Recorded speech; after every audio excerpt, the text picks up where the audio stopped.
Bom dia, irmãos. Mais uma vez a gente reunidos como Igreja do Senhor para esse culto deste domingo de manhã.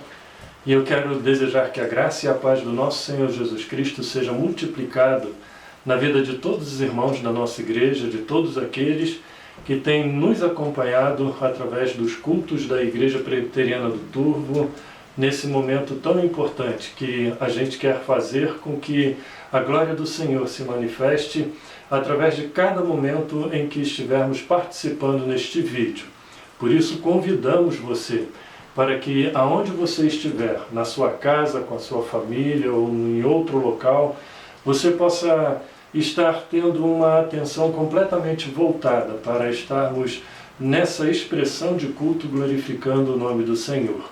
E que essa comunhão, que mesmo seja através de vídeo, nós possamos sentir a ação do Santo Espírito do Senhor nas nossas vidas. E que isso venha edificar a sua vida, fazendo com que você se fortaleça na fé, principalmente no conhecimento da palavra do Senhor, e que esta palavra venha ao encontro do teu coração.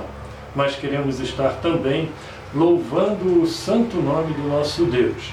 Mas antes disso, eu quero convidar você para estarmos orando, colocando a nossa vida diante do Senhor e depois fazendo uma leitura de um texto em Salmos. Oremos.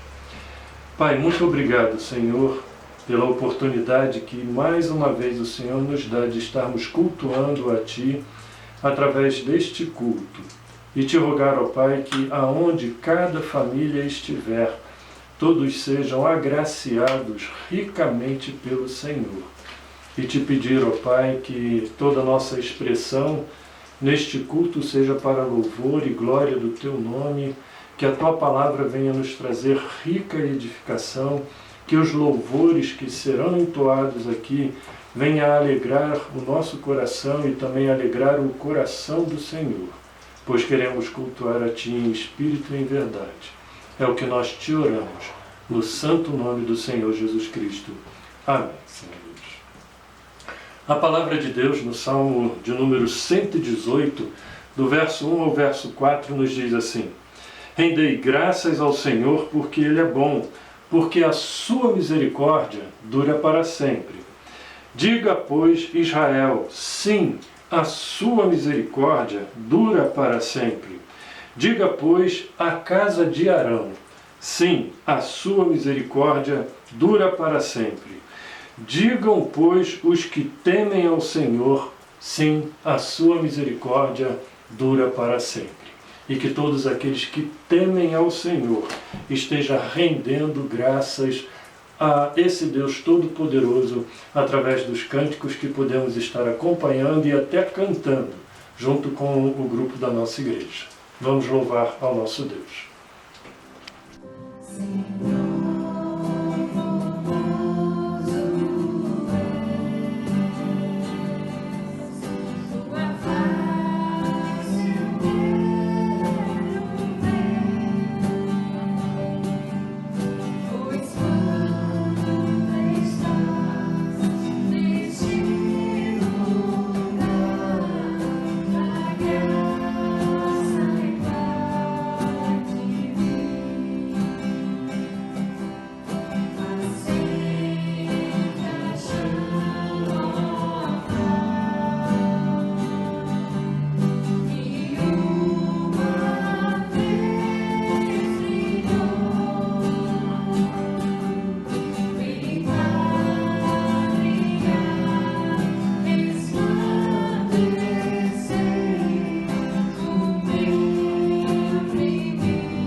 Para a nossa edificação nessa manhã, queremos continuar dando sequência aos estudos que estamos fazendo dentro do livro de Efésios, isso fazendo com que o fortalecimento da nossa fé, mediante os ensinamentos que o apóstolo Paulo nos trouxe ali, venha enriquecer a sua vida, venha fazer com que você cresça no conhecimento, na graça do Senhor.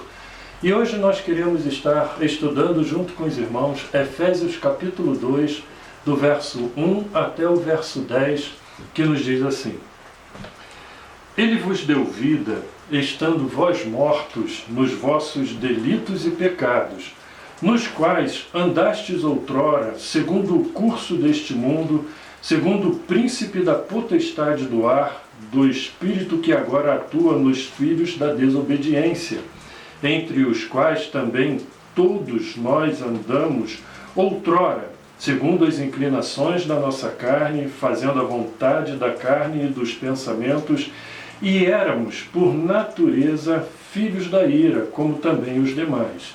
Mas Deus, sendo rico em misericórdia, por causa do grande amor com que nos amou, e estando nós mortos nos nossos delitos, nos deu vida juntamente com Cristo. Pela graça sois salvos. E juntamente com ele nos ressuscitou e nos fez assentar nos lugares celestiais em Cristo Jesus, para mostrar nos séculos vindouros a suprema riqueza da sua graça em bondade para conosco em Cristo Jesus. Porque pela graça sois salvos mediante a fé, e isto não vem de vós, é dom de Deus, não de obras, para que ninguém se glorie. Pois somos feitura dele, criados em Cristo Jesus, para boas obras, as quais Deus de antemão preparou para que andássemos nela. É muito interessante a gente perceber aquilo que o apóstolo Paulo vai tratar nesses versículos do capítulo 2, logo após a uma oração muito importante que ele fez a favor dos nossos irmãos ali na igreja de Éfeso. Oração essa que ele expressou gratidão, que ele expressou os pedidos que ele fez em termos da igreja ter iluminação dentro dos conhecimentos da palavra de Deus e fazendo com que eles viessem a ter uma vida firmemente guiada pelo Espírito de Deus. E aqui, a partir do capítulo 2, nós vamos ver coisas interessantíssimas que estão relacionadas com a nossa vida antes de Cristo Jesus e depois de Cristo Jesus. No entanto, algo muito importante que eu gostaria que você estivesse pensando nesse momento é qual a diferença entre um cristão e um não cristão. Qual a diferença entre uma pessoa que se diz crente ou que realmente seja um crente da pessoa que não é. Às vezes nós procuramos observar essas diferenças pela conduta que muitos deles têm. E isso às vezes traz uma confusão na nossa cabeça muito grande, porque é muito comum nós encontrarmos pessoas dentro da sociedade que poderíamos inclusive rotular que elas não são cristãs, que elas não tiveram uma experiência com Jesus Cristo e que devido a isso nós dizemos que ela é uma pessoa completamente diferente daquilo que nós imaginamos dentro do aspecto religioso. Deixa eu colocar de uma maneira mais clara. Existem pessoas dentro da sociedade que, às vezes, não sendo cristão, têm uma conduta de vida muito boa, uma conduta de vida em que procura ter uma forma correta de estar se expressando em tudo aquilo que envolve a sua vida. Assim também, como às vezes é comum, e a gente, sem questão de querermos ficar julgando, pessoas que são consideradas cristãos uns pelos outros, mas às vezes quando vai observar a sua conduta de vida, o seu testemunho, as coisas que fazem através do seu trabalho, no relacionamento com as pessoas, que não dão com clareza o testemunho de realmente ser uma pessoa cristã, que tenha uma diferença de vida através de Cristo Jesus. E justamente dentro desse aspecto que o apóstolo Paulo, em procurar falar a respeito da vida dos nossos irmãos ali da igreja de Éfeso, dentro desses versos, do verso 1 a 10, ele vai trazer lições importantes, principalmente dentro dessa realidade de uma vida antes de Cristo e uma vida depois de Cristo Jesus. E para você ter uma compreensão um pouco melhor, nós vamos observar dentro desse texto 3 divisões bastante claras. Ou melhor, Paulo vai falar nos 3 primeiros versos experiências de como andávamos sem Cristo Jesus. E depois do verso 4 até o verso 6, ele vai estar relatando situações em que viemos a ser em Cristo Jesus. Veja que Paulo tem a preocupação de dizer não ter a experiência. Ele não usa o verbo ter, ele vai usar em muitas circunstâncias o ser em Cristo Jesus. E no final dos versos 7 até o verso 10, ele vai colocar os propósitos em que Deus tinha com relação aos nossos irmãos em Éfeso e passa a ter na sua vida em realizar tão extraordinária transformação, fazendo com que as pessoas compreendessem a sua vida antes e depois de Cristo Jesus. O primeiro ponto que eu quero que você observe exatamente no início desse texto é a nossa condição antes de Cristo. A nossa condição antes de nos convertermos a Cristo Jesus. Veja que Paulo, ele diz exatamente a seguinte palavra, usando alguns verbos, inclusive no passado, quando ele diz: Ele vos deu vida, estando vós mortos nos vossos delitos e pecado, nos quais andastes, procurando utilizar isso no passado e outras expressões que ele vai colocar ali. Dentro dessa nossa condição, antes de nos convertermos a Cristo Jesus, a primeira coisa que Paulo vai afirmar é que estávamos mortos. Estávamos mortos. É como se você imaginasse uma pessoa, mesmo tendo uma vida muito ativa, participando de muitas coisas na sociedade, tendo relacionamento com pessoas no comércio, em escola, em academia, em tantos lugares, mas não tendo a experiência em Cristo Jesus. Paulo simplesmente diz: é um morto ambulante. É uma pessoa que está morta, e 2 expressões que o apóstolo Paulo nos traz aqui faz com que a gente tenha uma necessidade de profunda compreensão, porque ele diz: mortos nos vossos delitos e pecados. Delitos procurando expressar um passo falso, um desvio do caminho certo, em não encontrar a verdadeira expressão do caminho que Jesus Cristo veio trazer para conhecer a Deus. E nisso faz com que estejam mortos, perdidos nesses delitos, no desvio deste caminho. Pecados, mortos por causa dos seus pecados, em estar errando o alvo, em não atingir o padrão que Deus estabelece de vida em Cristo Jesus, e por isso a pessoa não encontrando isso, o apóstolo Paulo simplesmente, ele é bem claro em dizer, está morto, em seus delitos e pecados. Mas não apenas é morto. Na sequência, nos versos 2 e 3, ele vai dizer que pessoas que ainda não tiveram a experiência da conversão em Cristo Jesus são pessoas que estavam escravizadas. E aqui nós queremos lembrar uma palavra muito clara que Jesus Cristo falou no Evangelho de João, quando diz que todo aquele que comete pecado, ele é escravo do pecado. Ele deixa com que o seu pecado venha estar dominando a sua vida e o levando para toda a inclinação que no verso 3 o apóstolo Paulo vai mencionar. Mas veja a sequência nos versos 2 e os versos 3, quando ele fala que estávamos escravizados. Primeiro, fazia-nos seguir o curso deste mundo. Ou seja, as coisas que este mundo nos oferece para estarmos nos envolvendo, faz com que a nossa direção, o nosso prazer, a nossa força de envolvimento esteja voltada única e exclusivamente para as coisas que o mundo nos oferece. As vantagens, as pseudos alegrias que o mundo nos oferece faz com que nos escravize.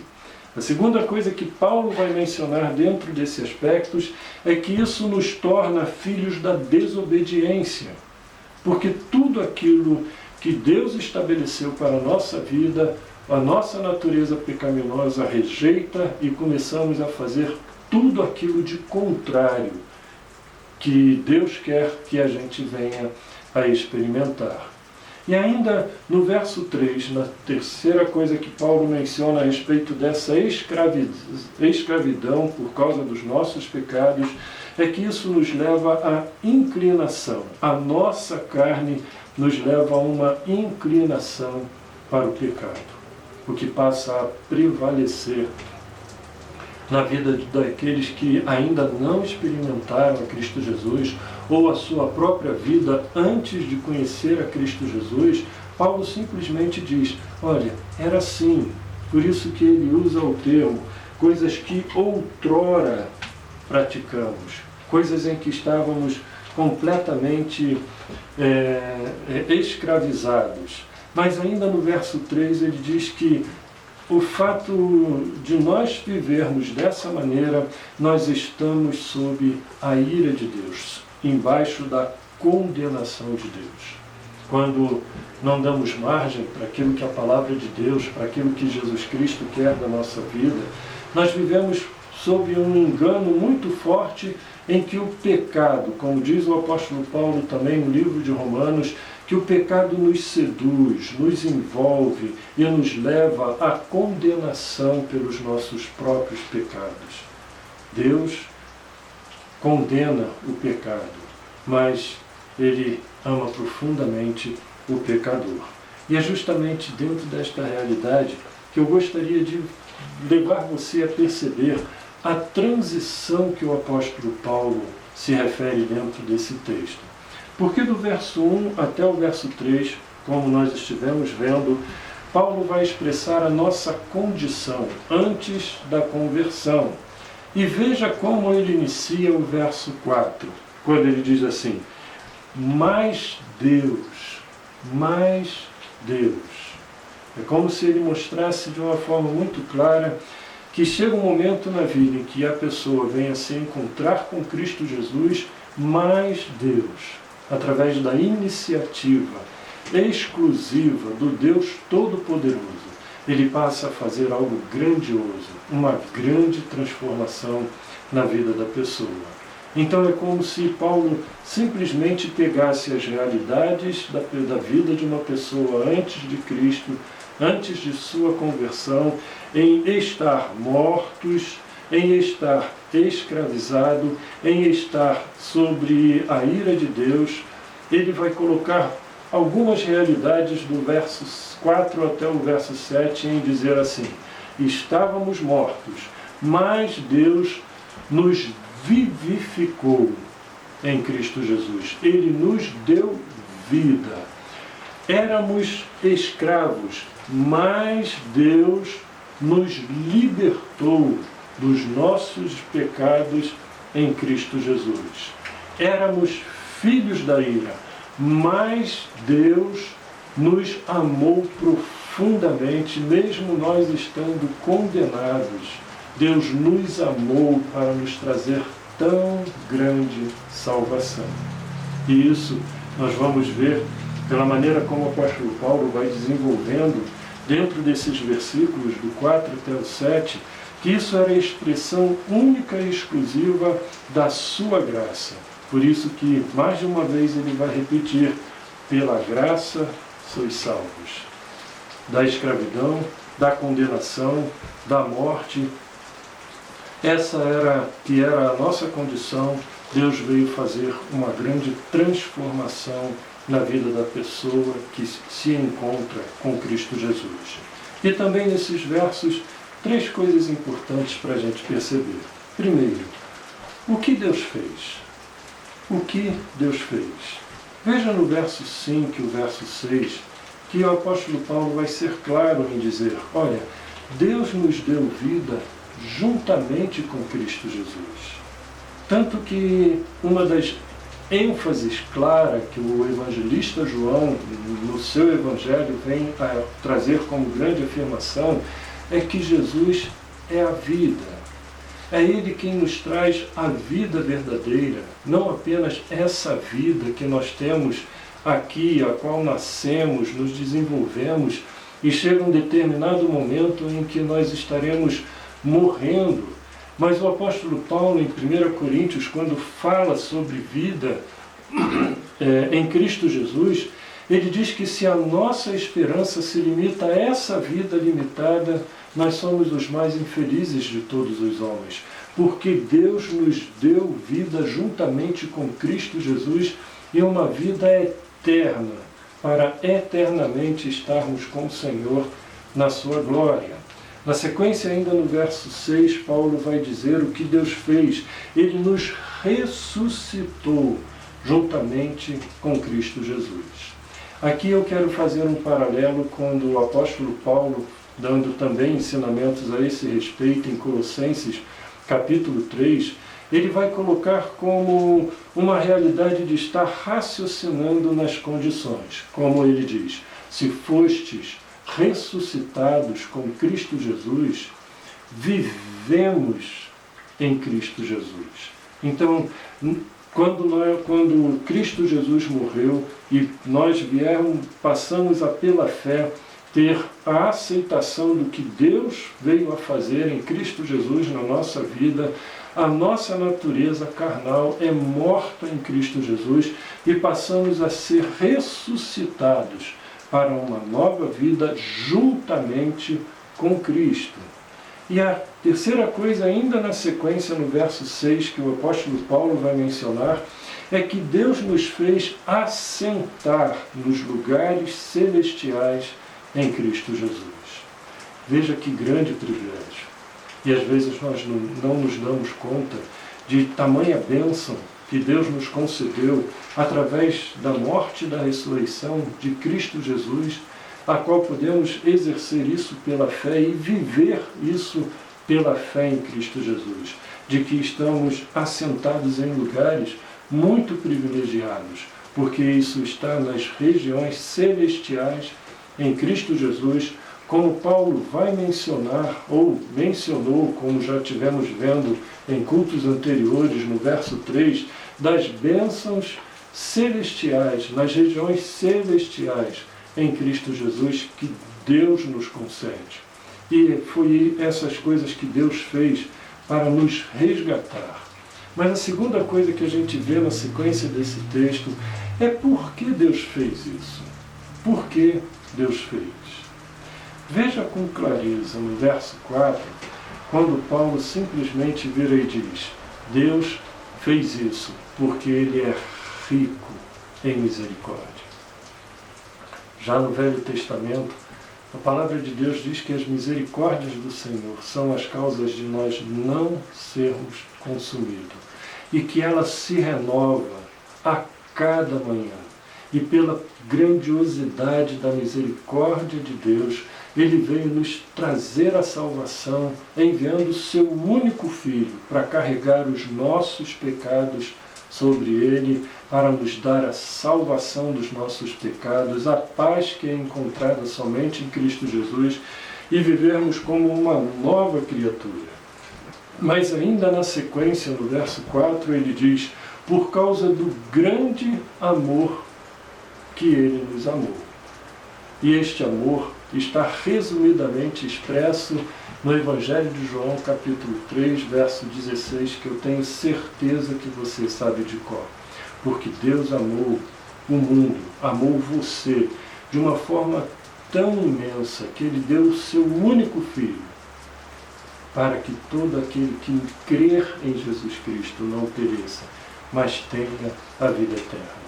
Esse foi um amor incomensurável, um amor inigualável, um amor que foi expressado a teu favor, um amor que fez com que a gente possa compreender as bênçãos de Deus mencionadas no capítulo 1 de Efésios, quando diz que Ele nos deu vida antes que houvesse mundo, nos elegendo através do seu amor profundo para com a vida de todo aquele que se entrega a Cristo Jesus. E no verso 7 você ainda vai ver algumas outras coisas, como por exemplo, a suprema riqueza da sua graça. E aqui eu queria que você observasse que nesses versos de 4 a 7, a palavra graça vai aparecer 3 vezes, e a maneira como Paulo enfatiza isso, em simplesmente dizer o seguinte: isso é um ato imerecido que Deus veio conceder a você. Um ato em que simplesmente, por causa do tremendo amor de Deus, Ele veio expressar a sua graça para te trazer esta salvação, para que você tivesse uma nova vida em Cristo Jesus. E ainda a bondade do Senhor para conosco, em nos ter enviado a Cristo Jesus. Mas ainda um terceiro e último ponto que você pode perceber nesse texto, do verso 7 até o verso 10, é qual o propósito de Deus em ter feito isso? Ou seja, para que Deus nos salvou? E ali tem algumas coisas muito claras. Primeiro, para manifestar a riqueza da sua graça. Nós não fizemos nada, absolutamente nada, que merecêssemos a graça de Deus a nosso favor. Nós não fizemos absolutamente nada para alcançar a salvação em Cristo Jesus. E a graça de Deus é mencionada exatamente quando o apóstolo Paulo, no verso 7, ele diz: para mostrar nos séculos vindouros a suprema riqueza da sua graça. E ainda no verso 8, mais uma vez ele vai falar: porque pela graça sois salvos, mostrando a origem da salvação que obtemos em Cristo Jesus, única e exclusivamente pela graça do Senhor a nosso favor. Veja que ele coloca a expressão desta graça, a fé que passamos a ter em Cristo Jesus. Mas aqui tem um detalhe muito importante, porque ele traz a seguinte afirmação: esta fé não vem de vós, é dom de Deus.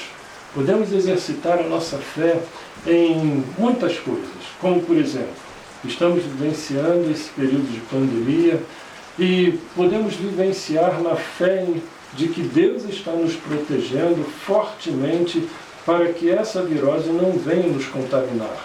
Mas a fé salvadora é completamente diferente. É Deus quem faz plantar no nosso coração para que tenhamos essa fé voltada para Cristo Jesus. É a ação única e exclusiva de Deus dentro de nós em mover através do seu Espírito a necessidade de sermos de nos converter e nos convencer do pecado, da justiça e do juízo, como mencionado no Evangelho de João. Esta fé, que é a fé salvadora, ela vem única e exclusivamente da ação de Deus na nossa vida, para nos entregar única e exclusivamente a Cristo Jesus. Mas ele faz isso com um propósito definido, como nós vamos ver no verso 10, para nos ensinar que nós fomos salvos para a prática das boas obras. Aqui tem um contraste muito grande, porque muitas religiões ensinam que as pessoas têm que fazer boas obras para alcançar o benefício de Deus. Tem que fazer boas obras para alcançar a salvação que Deus oferece. No entanto, o que o apóstolo Paulo mostra é que isso é exatamente invertido. Nós somos salvos por Cristo Jesus pela sua graça, pelo dom inefável da fé que Ele faz brotar dentro do nosso coração, para testemunharmos o que Cristo fez na nossa vida e quer fazer através da nossa vida para abençoar outras pessoas na prática das boas obras. Basta você fazer uma ligação com o que Tiago ensina a partir do final do capítulo 1 e no capítulo 2, em dizer: mostra-me a tua fé sem as obras, que com as obras eu mostrarei a minha fé. A nossa fé é expressada pela nossa conduta, pelo nosso bom testemunho, por aquilo que Deus operou dentro de nós para que a gente viesse a estar exercendo firme e ricamente. Veja como Paulo trabalha dentro desse texto colocando exatamente como ponto de transição, mais Deus. O fato de termos uma vida perdida nos nossos delitos e pecados, mas Deus transformou isso, nos dando salvação para que tivéssemos uma nova vida em Cristo Jesus. O que Paulo apresenta é o poder do Evangelho na vida de uma pessoa. Se o Evangelho a qual você procura conhecer não exercer transformação na sua vida, alguma coisa vai estar errada, ou no Evangelho, ou na sua própria vida, ou na sua própria conduta. Eu aposto na segunda opção. Muitas vezes nós não deixamos que o Evangelho de Cristo Jesus faça a transformação verdadeira que Ele quer exercer dentro de nós, para moldar a nossa vida, para fazer com que a gente vivencie, ou como mostra no final do verso 10, andássemos nelas, andássemos nas boas obras em Cristo Jesus, andássemos num testemunho eficaz que venha a ser influenciador na vida de outras pessoas. E aqui eu coloco apenas uma pergunta para você pensar profundamente. Qual tem sido o seu estilo de vida? Como um não cristão ou como um cristão dentro dos moldes que o apóstolo Paulo apresenta aqui? Qual tem sido o seu estilo de vida? Uma vida que expressa uma realidade de não compreender o que é viver em Cristo Jesus, ou realmente você tem experimentado uma vida em Cristo Jesus para estar testemunhando do poder do Evangelho nas boas obras que Deus te chamou? A minha oração é que você venha realmente ter uma vida firme em Cristo Jesus, transformada e de profundo testemunho daquilo que Jesus fez e quer continuar fazendo na sua vida para te santificar. Amém.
Queremos desejar que a palavra que você ouviu neste culto venha exercer uma profunda transformação na sua vida e que você tenha uma semana embaixo da graça poderosa desse Deus. Vamos estar orando. Pai, te damos graça porque a palavra do Senhor, ela penetra no nosso coração para nos transformar, para fazer com que a nossa vida seja melhor naquilo que Cristo Jesus quer estar operando. E eu te oro, Pai, que ela venha exercer um poder maravilhoso dentro de cada uma das pessoas que, tendo ouvido essa palavra, deixe realmente Cristo Jesus fazer uma grande diferença.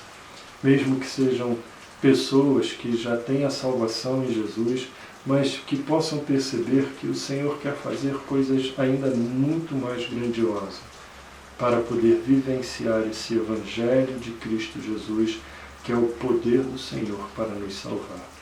Esteja abençoando cada um dos irmãos, aonde eles se encontrarem, e que a graça maravilhosa do nosso Deus, o amor que Ele expressa por meio de Cristo Jesus e a ação poderosa do Seu Espírito recaia sobre todos os nossos irmãos, desde agora e para todo sempre. Amém. Que Deus os abençoe.